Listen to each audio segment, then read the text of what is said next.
Students, आज हम बात करेंगे एवेल्यूएशन टॉपिक के बारे में। एवेल्यूएशन टॉपिक मैं पहले भी आपको बता चुकी हूँ, पढ़ा चुकी हूँ, लेकिन आज थोड़ा सा मैं इसमें कुछ एक्स्ट्रा मटेरियल के साथ आपके पास ये टॉपिक लेकर के आ रही हूँ कि एवेल्यूएशन होता क्या है। एक्चुअल में एवेल्यूएशन तो प्रेजेंट में आया है, इससे पहले आपका टॉपिक चलता था मेज़रमेंट। मेज़रमेंट मीन्स हम मार्क्स के आधार पर बच्चे का मेज़रमेंट करते हैं। जैसे कोई बच्चा इंटेलिजेंट है तो हमने 10 में से उसको 8 मार्क्स दे दिए, दैट इज़ कॉल्ड मेज़रमेंट। लेकिन मेज़रमेंट इज़ नॉट सफिशिएंट, क्योंकि हर बच्चा तो अच्छे मार्क्स गेन नहीं कर सकता। तो सोचा गया कि बच्चे के लिए कुछ और भी होना चाहिए, that is called an assessment. Assessment में हम बच्चे की एजुकेशन के अलावा अदर फील्ड पर भी काम करते हैं, जैसे वो खेलने में अच्छा है या उसकी क्रिएटिविटी क्या है, इन पर हम काम करते हैं। फिर उससे भी एक बड़ा कॉन्सेप्ट आया एवेल्यूएशन, जैसा कि मैंने हिंदी में लिख रखा है यहाँ पर, आकलन और इधर मापन। मापन और प्लस जब आकलन को मिलाया गया, यानी कि मार्क्स और आकलन मीन्स मतलब वो कितना क्रिएटिव है, जब इन दोनों को हमने ज्वाइन कर लिया तो उसके बाद हमारा जो टॉपिक निकल कर के आता है वो है आपका इवेल्यूएशन। तो आप ध्यान रखेंगे, आपसे पूछिए इवेल्यूएशन क्या है, तो इवेल्यूएशन में असेसमेंट और मेज़रमेंट दोनों ही इंक्लूड रहता है। और देखिए, और इवेल्यूएशन में हम और किन चीज़ों को जोड़ सकते हैं। Evaluation is the process of gathering. Evaluation क्या है, एक प्रोसेस होता है जो गैदर करता है। क्या गैदर करेगा? एविडेंस। एविडेंस मतलब प्रूफ या साक्ष्य। किस चीज़ के साक्ष्य करेगा? Change in behaviour of learner. बच्चे के व्यवहार में क्या परिवर्तन हो रहा है। तो ओबियसली आपने कहा कि ये बच्चा बहुत सीख रहा है, तो आपने किस बेसिस पर कह दिया? आपने उसकी प्रोग्रेस रिपोर्ट, या हम घर जाते हैं किसी से तो हम पूछते हैं कि बेटा आपके कितने मार्क्स आए हैं, तो वो कहता मेरे 95 आए। तो हम क्या एवेल्यूएट करते हैं? अरे बच्चा बड़ा इंटेलिजेंट है। तो वो जो उसका 90% आया, वो चीज़ क्या है? वो उसका चेंज इन बिहेवियर है। इट मीन्स हम कह सकते हैं बच्चा काफ़ी हद तक सीख गया। तो आप ज़रूर याद रखेंगे इवेल्यूएशन क्या है, वो है change in behaviour of learner as they progress through school. Obviously ये बच्चे कहाँ प्रोग्रेस करेंगे? स्कूल में करेंगे।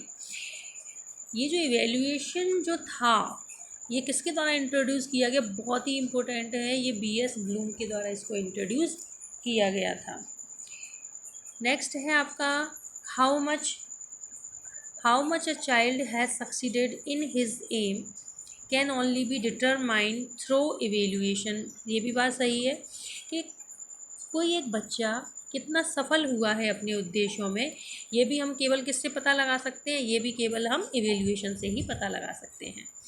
It provides feedback. आप वोकेब पर काम करेंगे, इसी तरह के वर्ड्स पूछे जाते हैं, ये क्या प्रोवाइड करता है? तो it's provide feedback not only for the student but also teachers. ये दोनों के लिए ही फीडबैक का काम करता है। बच्चे को ये पता चल जाता है कि उसको कितना बाकी है अभी सीखना, और टीचर को भी ये पता चल जाता है कि मेरे पढ़ाने में क्या खामियां हैं। तो it provides feedback to the teacher about their teaching. तो टीचर को तो इसकी टीचिंग के बारे में बताता है, and learner about their learning, और बच्चे को ये बताता है कि उसने क्या सीखा। नेक्स्ट है it is an informal continuous comprehensive process. Obviously evaluation कैसा होता है, क्योंकि मैंने आपको बता दिया इवेल्यूएशन में क्या है, मूल्यांकन, मूल्य प्लस अंकन, यानी मूल्य भी होंगे, यानी कि उसकी मार्किंग भी होगा, और अंकन मीन्स उसका आकलन होगा, मतलब उसमें वैल्यू भी है, उसका मार्क्स भी है, दोनों ही चीज़ें इंक्लूड हैं। तो जो आपका इवेल्यूएशन है वो क्या होता है? ये एक इनफॉर्मल कॉन्टीन्यूअस कॉम्प्रिहेंसिव प्रोसेस है, लगातार और सतत चलने वाली है, यानी हर किसी का जो मूल्यांकन है वो हमेशा ही चलता रहता है। इसी वजह से इवेल्यूएशन, आप ध्यान रखेंगे, ये एक ट्राइपोलर यानी त्रिध्रुवीय है। तो मोनोपोलर होता है, डायपोलर होता है, ट्राइपोलर। ट्राई मतलब 3, इसमें 3 ये बना हुआ है, मैंने ट्राइंगल बना रखा है। तो ये त्रिध्रुवीय प्रक्रिया है जिसमें तीनों ही वर्ड्स आपको याद रखने हैं, इसके ऑब्जेक्टिव्स, इसमें लर्निंग एक्सपीरियंस और इवेल्यूएशन। इवेल्यूएशन मतलब बिहेवियर चेंज, बच्चे के व्यवहार में क्या परिवर्तन होता है। तो इवेल्यूएशन एक ऐसी प्रोसेस है जिसमें हम कुछ ऑब्जेक्टिव्स को निर्धारित करते हैं, उन ऑब्जेक्टिव्स को गेन यानी पाने के दौरान प्राप्त करने के लिए लर्निंग एक्सपीरियंस हमको होते हैं, हम कुछ सीखने का अनुभव प्राप्त करते हैं, और लास्ट में फिर हमारा इवेल्यूएशन या हमारा बिहेवियर में चेंज हो जाता है। तो ये एक ट्राइपोलर प्रोसेस है, आप बिल्कुल याद रखेंगे। ये किसने दिया इवेल्यूएशन? BS ब्लूम ने। ये कैसा प्रोसेस है? ये ट्राइपोलर प्रोसेस है। ये किसके शब्द से मिलके बना है? असेसमेंट और मेजरमेंट बराबर क्या होता है? आपका इवेल्युएशन होता है। ये इससे हम क्या गेट करते हैं? फीडबैक। फीडबैक किस किस को मिलता है? टीचर को भी मिलता है और लर्नर को भी मिलता है, स्टूडेंट्स को। ये कुछ खास बातें हैं, आप याद रखेंगे। इसके अलावा ये क्या करता है? ये चेंज इन बिहेवियर। आगे बढ़ते हैं। Evaluation should be done in, ये बहुत ही स्पेशल है, स्कोलास्टिक और नॉन स्कोलास्टिक। देखो, स्कोलास्टिक मतलब स्कॉलर से बना है, यानी कि ये शैक्षणिक, और नॉन स्कोलास्टिक यानी गैर शैक्षणिक, यानी कि ये पढ़ाई पर भी ध्यान देता है और पढ़ाई के अलावा गैर शैक्षणिक लाइक प्लेइंग, सिंगिंग, डांसिंग। तो इन दोनों को इंक्लूड करके आपका क्या बनाया गया है? इवेल्युएशन बनाया गया है। तो इवेल्युएशन किस तरीके का होना चाहिए? ये क्वेश्चन आ चुके हैं सीटेट में, तो ये शायद हर बार ही आता है कि इवेल्युएशन शुड बी डन। तो इस तरह से ऑप्शन होते हैं, स्कोलास्टिक, नॉन स्कोलास्टिक या बोथ स्कोलास्टिक और नॉन स्कोलास्टिक। का आप ध्यान रखेंगे, दोनों तरीके से ही होना चाहिए। यानी इवेल्युएशन में हम शैक्षणिक और गैर शैक्षणिक दोनों ही गतिविधियों को शामिल करते हैं। तो ये तो इसका एक बेस हुआ इवेल्युएशन क्या है। नेक्स्ट मैं बात करूँगी कि इसके पर्पज़ और इसके फंक्शन क्या है। इवेल्युएशन क्या, यानी इवेल्युएशन हम क्यों करते हैं, इसका उद्देश्य क्या है। तो ये कुछ टॉपिक्स हैं, इनको आप बहुत ध्यान से सुनेंगे। सबसे पहला है हमारा डायग्नोसिस। तो हिंदी में इसका मीनिंग होता है निदान करना। तो एक्चुअल में निदान से मतलब है यहाँ पर टू फाइंड आउट, यहाँ हम पता लगाते हैं the weakness area of the student, के बच्चे के अंदर क्या वीकनेस है उसका पता लगाना ही क्या कहलाता है? आपका डायग्नोसिस। जबकि इसका हिंदी से आपको ऐसा लगेगा कि ये कहना चाह रहा है कि निदान कर रहे हैं हम, किसी चीज़ का रेमेडी नहीं दे रहे अभी हम पता लगा रहे हैं। सेकंड इसका जो स्टेप होता है इवेल्युएशन। आप समझना इवेल्युएशन क्या काम कर रहा है। सबसे पहले डायग्नोसिस करेगा, सही है या नहीं। इवेल्युएशन यानी मूल्यांकन। तो पहले हम क्या करेंगे? बच्चे की प्रॉब्लम का पता लगाएंगे। तो ध्यान रखना, डायग्नोसिस में हम बच्चे की प्रॉब्लम का पता लगाने वाले हैं। तो इवेल्युएशन जब हमारे पास होगा तभी तो हम पता लगाएंगे। सेकंड है हमारा प्रेडिक्शन, जिसको हम प्रोग्नोसिस भी कहते हैं, पूर्वानुमान लगाना। यानी हम कई बच्चों को या फेस देख करके भी मार्क्स दे देते हैं, या हमें लगता है कि ये बच्चा तो होशियार है, इसके कम मार्क्स कैसे आ रहे हैं, तो हम अपनी तरफ से भी कुछ मार्क्स जो हैं वो ऐड कर देते हैं। तो हम ध्यान रखेंगे, ये आपका हुआ प्रेडिक्शन और प्रोग्नोसिस। अभी आगे मैं इस पर और भी बात करूँगी, एक सेकेंड। अब हम दूसरे पेज की तरफ बढ़ रहे हैं। हम ये आपके दो हो गए, डायग्नोसिस और प्रेडिक्शन। तीसरा है आपका सिलेक्शन और चौथा है आपका गाइडेंस। इनके बारे में डिटेल में अभी हम पढ़ेंगे। थोड़ा सा और जानकारी लेते हैं हम कि evaluation plays a vital role in teaching learning experiences. सही बात है कि जो आपका इवेल्युएशन है वो एक विटाल रोल, बहुत ही इंपॉर्टेंट रोल रखता है टीचिंग लर्निंग एक्सपीरियंस में, यानी कि टीचिंग में भी और लर्निंग में। Teaching for teacher, learning for student, इन दोनों में ही इवेल्युएशन का बहुत बड़ा रोल है। It is an integral part of the instructional program. बिल्कुल सही बात है, इंटीग्रल मतलब अभिन्न अंग है। इवेल्युएशन जो है, अगर आप कोई भी इंस्ट्रक्शन बना रहे हैं, कोई भी निर्देश बना रहे हैं, तो इसका एक इंटीग्रल पार्ट होता है, जिसके बेसिस पर ही तो आप पता लगाओगे कि आपने जो भी इंस्ट्रक्शन बनाए हैं, आपने जो भी लेसन प्लानिंग की है, वो कितनी कारगर है। तो इवेल्युएशन उसका एक इंटीग्रल पार्ट है, अभिन्न अंग है। It provide information on the basis of which many educational decision are taken. सही है। इट मतलब इवेल्युएशन प्रोवाइड करता है इंफॉर्मेशन, सूचनाएं देता है। आपको इस तरह की सूचना देगा। इसको बेसिक करना, बेसिस नहीं है ये, बेसिक कर लेना, इसको सी बना लेना, थोड़ा सा नाउन चाहिए हमें या सी कर लेना। तो इट प्रोवाइड इंफॉर्मेशन, ये हमें सूचनाएं देता है ऑन द बेसिस यानी basic of which many educational decision are taken.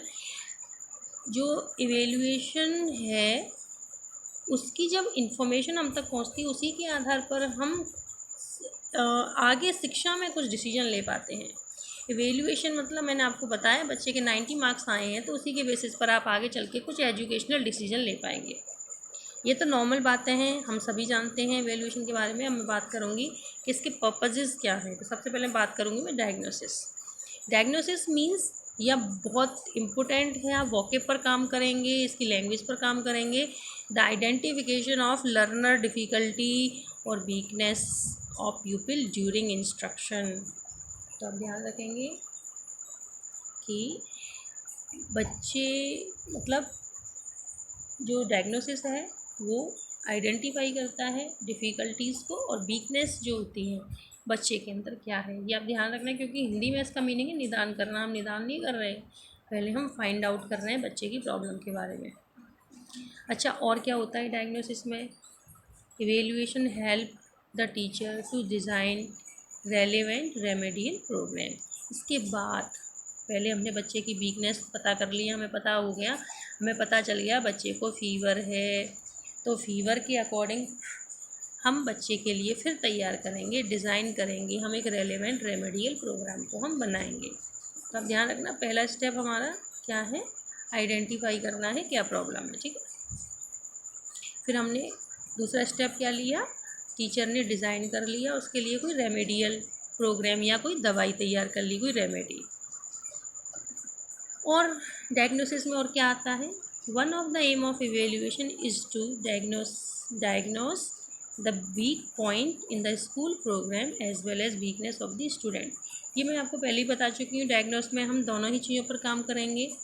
हमारा जो एम होगा इवेल्युएशन का वो डायग्नोस करना होगा वीक पॉइंट स्कूल प्रोग्राम का और इवन वीकनेस स्टूडेंट की भी, तो हम दोनों पर ही काम करेंगे। डायग्नोसिस कर रहे हैं हम, वीकनेस का पता लगा रहे हैं, तो केवल इस पीपल का ही नहीं पता लगा रही, मैंने आपको पहले ही बता दिया एवेल्युएशन में दोनों ही शामिल होते हैं।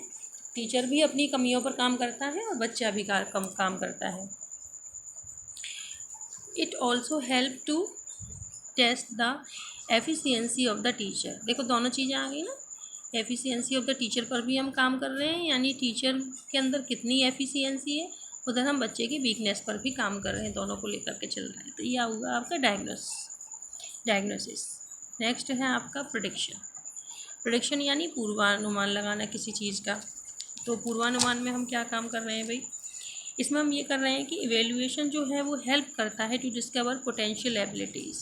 पूर्वानुमान यानी इवेल्युएशन के माध्यम से हम बच्चे पहले मतलब इवेल्यूशन हेल्प करता है आपको ये पता लगाने में कि बच्चे के अंदर पोटेंशियल एबिलिटीज़ कितनी हैं, यानी बच्चे के अंदर एक तरह से मतलब किसी चीज़ को गेन करने की कितनी एबिलिटीज़ है, ये काम हो जाता है। दूसरा है आपका, एक सेकेंड,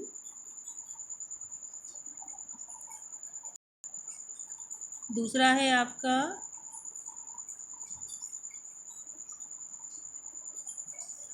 आपका aptitude among the learner and to predict. हम ये भी ध्यान रखते हैं कि आप ये भी ध्यान रखेंगे कि एप्टीट्यूड का मतलब क्या होता है कि बच्चे के अंदर अलग क्या है, तो बच्चे के अंदर क्या अलग है इस पर भी टीचर काम करता है। और क्या प्रेडिक्ट करता है? Predict to the future success of the children, और वो ये भी बताता है कि बच्चे के फ्यूचर में सफल होने के कितने चांसेस रहते हैं। तो आप ध्यान रखेंगे कि प्रोडिक्शन में हम क्या काम कर रहे हैं कि इवेल्यूएशन आपको हेल्प करता है कि एक तो बच्चे के अंदर क्या पोटेंशियलिटीज़ है और उसका एप्टीट्यूड कैसा है लर्नर का, यानी उसके अंदर अलग क्या है। ध्यान से सुनेंगे आप। पूर्वानुमान का मतलब ये होता है कि हम बच्चे को देख के ही कह देते हैं ना कि ये बच्चा तो होशियार है, तो आगे चल के कुछ ना कुछ बनेगा, यही आपका प्रेडिक्शन होता है।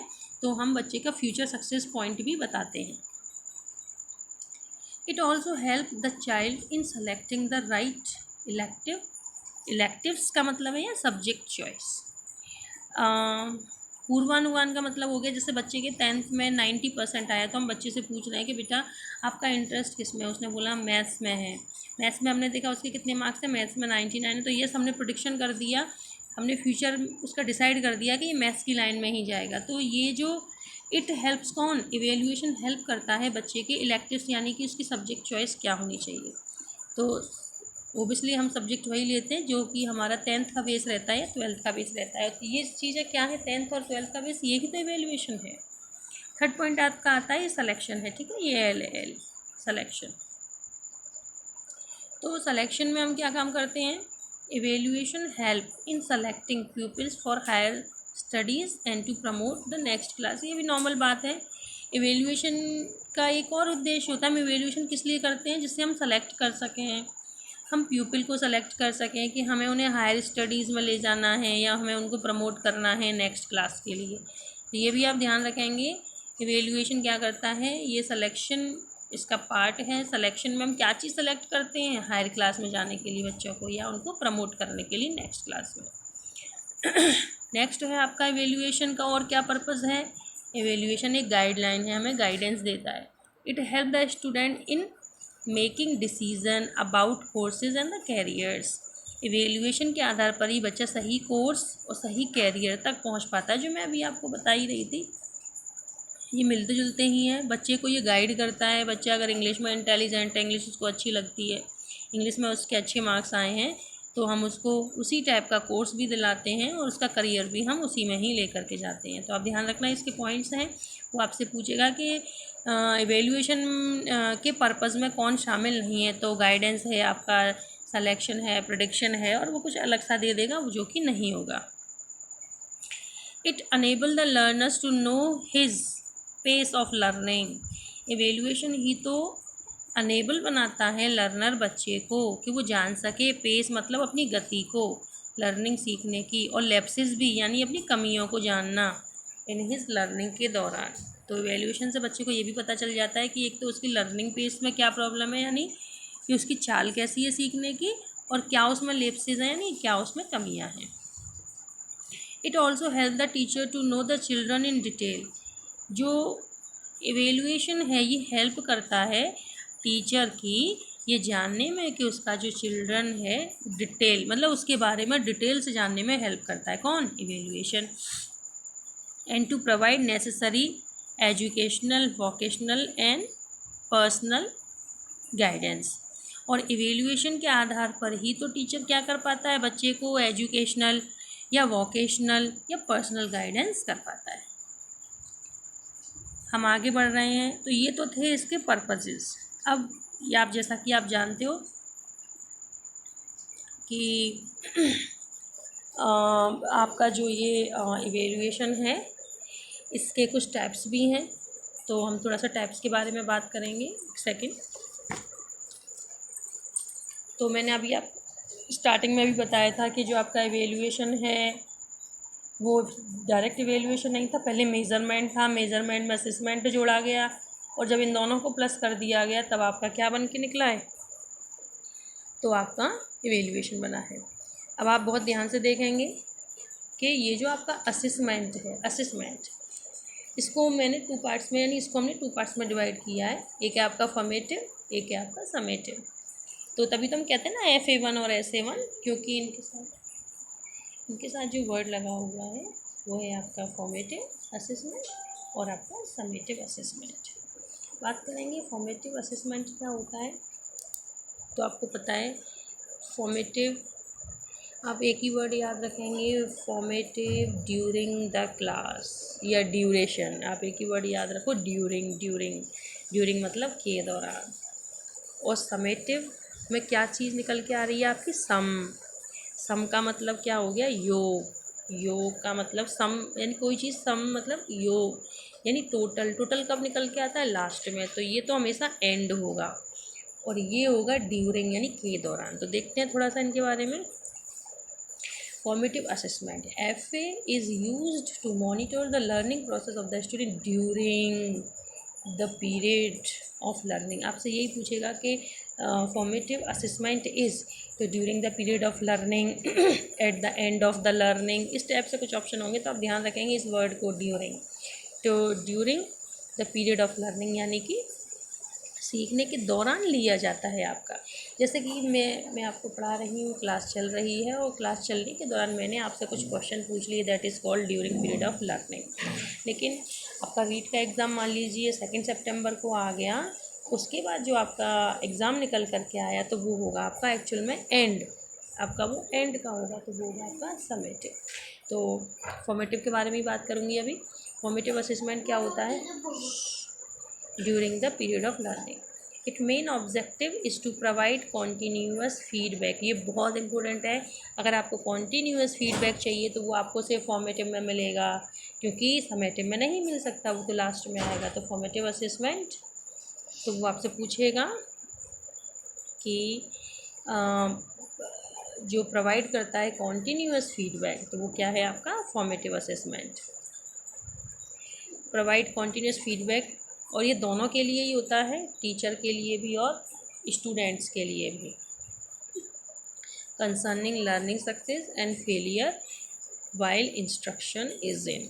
तो सही बात है, इसमें हम टीचर और स्टूडेंट दोनों ही पता लगाते हैं, दोनों के बारे में ही कि उसका लर्निंग सक्सेस कितना है, उसका फेलियर कितना है। At the end of the topic or unit, the teacher can evaluate the learning outcomes यानी result, on the basis of which he can modify his method, technique, devices of teaching to provide better learning of the facilities। ये भी आप ध्यान रखेंगे, आप confuse ना हो। इसका नाम सिर्फ ये है, एंड ऑफ द टॉपिक बोला है उसने, एंड ऑफ द टॉपिक, ना कि and of the year, semester, half yearly, ऐसा कुछ उसने यूज़ नहीं किया। ये है आपका एंड ऑफ द टॉपिक या यूनिट। तो जो टीचर जो इवेल्युएट करता है लर्निंग आउटकम्स के, बच्चे ने क्या सीखा यानी उसका क्या रिजल्ट रहा, on the basis of which he can modify, उसी के आधार पर वो पता लगाता है, मॉडिफाई करता है, इस मेथड टेक्निक्स के बारे में पता लगाता है कि वो सही है या नहीं, और devices of teaching to provide better learning of facilities, और उन डिवाइसेस का जिसके आधार पर वो बच्चों को और अच्छी फैसिलिटी दे सकता हो। तो आप ध्यान रखना, एट द एंड का मतलब इस वाले एंड से मत लगाना, ये एंड ऑफ द कोर्स है, ये फुल कोर्स होगा और ये पर्टिकुलर कोई टॉपिक होगा या यूनिट होगा, ठीक है। नेक्स्ट है आपका समेटिव एवेल्युएशन।